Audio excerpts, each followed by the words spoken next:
నమస్తే. మనం ప్రతిరోజు కూడా అన్నం తినడం అనేది చాలా సాధారణ విషయం కదా! కానీ మనం రోజు కడుపు నిండా తినే అన్నమే మనకు తెలియకుండా ఒక పెద్ద వ్యసనంగా మారిపోతుందని మీకు తెలుసా? యెస్. మీరు విన్నది నిజమే. మనం అతిగా అన్నం తినడం అనేది కూడా కేవలం ఆకలికి సంబంధించిన విషయం మాత్రమే కాదని, అదొక తీవ్రమైన మానసిక మరియు శారీరక వ్యసనమని ఆరోగ్య నిపుణులు సంచలన విషయాలను వెల్లడిస్తున్నారు. ఈ రోజు మన ప్రత్యేక కథనంలో దీనికి సంబంధించినటువంటి పూర్తి వివరాలు తెలుసుకుందాం వచ్చేయండి. సాధారణంగా మన భారతదేశంలో ముఖ్యంగా తెలుగు రాష్ట్రాల్లో ప్రతి ఇంట్లో కూడా అన్నం ప్రధాన ఆహారంగా ఉంటుంది. ఇది మనందరికీ తెలిసిన విషయమే కదా. అయితే రోజు పరిమితికి మించి అతిగా అన్నం తినే అలవాటు ఉంటే గనక వెంటనే మానుకోవాల్సిందేనని పరిశోధకులు స్పష్టం చేస్తున్నారు. ఇది కేవలం శారీరక ఆకలిని తీర్చుకోవడం మాత్రమే కాదు, మన శరీరంలో కార్బోహైడ్రేట్ల పట్ల ఉండే తీవ్రమైన ఆరాటం లేదా కార్బ్ క్రేవింగ్ అని పిలిచే బలహీనత వల్ల ఇలా జరుగుతుందని శాస్త్రవేత్తలు చెప్తున్నారు. మనం అన్నం తినేటప్పుడు మెదడులో కలిగే ఒక విధమైన సంతృప్తి క్రమంగా మనల్ని దానికి దాసులయ్యేలా చేస్తుంది. దీన్నే నిపుణులు మానసిక బానిసత్వం అని హెచ్చరిస్తున్నారు.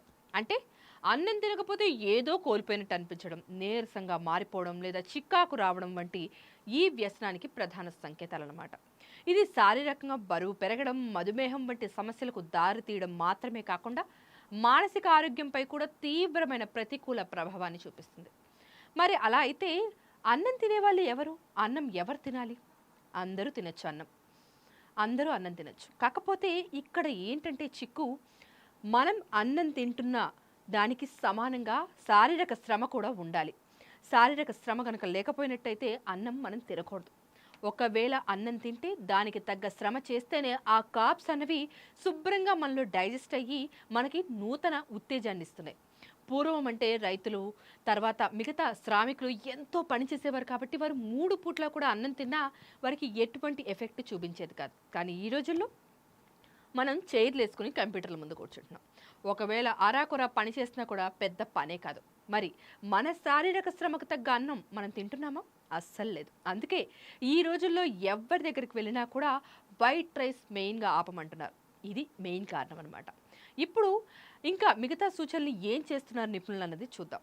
శరీరం మరియు మెదడు తీవ్రమైన ఒత్తిడికి గురవుతున్నాయని చాలామంది అన్నం తింటూ ఉంటారు. మనం రోజు తీసుకునే అన్నం పరిణామాన్ని క్రమంగా తగ్గిస్తూ రావడం అన్నది చాలా అత్యుత్తమ మార్గమని నిపుణులు సూచిస్తున్నారు. అన్నం స్థానంలో పీచు పదార్థాలు, ప్రోటీన్లు ఎక్కువగా ఉండే ఆహారాన్ని చేర్చుకుంటే ఈ అలవాటును అదుపులోకి తెచ్చుకోవచ్చని సలహా ఇస్తున్నారు.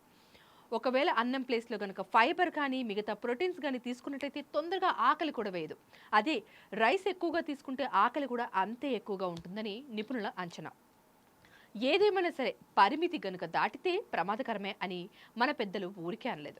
అన్నం మన శరీరానికి శక్తినే ఇస్తుంది, కానీ దానికి పూర్తిగా బానిసైతే మాత్రం ఆరోగ్యం ఖచ్చితంగా ఈ రోజుల్లో దెబ్బతింటుంది.